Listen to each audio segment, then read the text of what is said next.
একটি বস্তু বিক্রি করে ৭৪% লাভ হয়। যদি বস্তুটির ক্রয় মূল্য 50% বৃদ্ধি করা হয় কিন্তু বিক্রয় মূল্য একই থাকে, তবে নতুন কত শতাংশ লাভ হবে?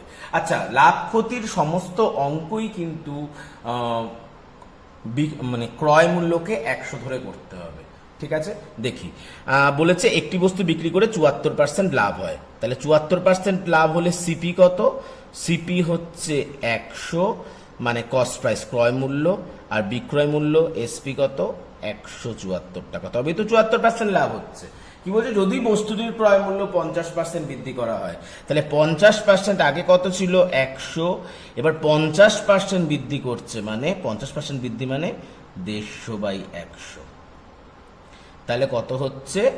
সমান সমান 150। তা 50% বৃদ্ধি করলাম, কিন্তু বস্তুটির ক্রয় মূল্য 50% বৃদ্ধি করলাম, 50% বৃদ্ধি করলে কত হয়? 150।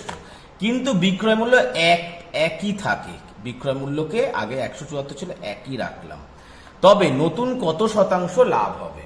তাহলে কত শতাংশ লাভ হবে? কত লাভ হলো? ক্রয় মূল্য যদি 150 হয়, বিক্রয় মূল্য 174 হলে লাভ কত হচ্ছে? লাভ হচ্ছে 24।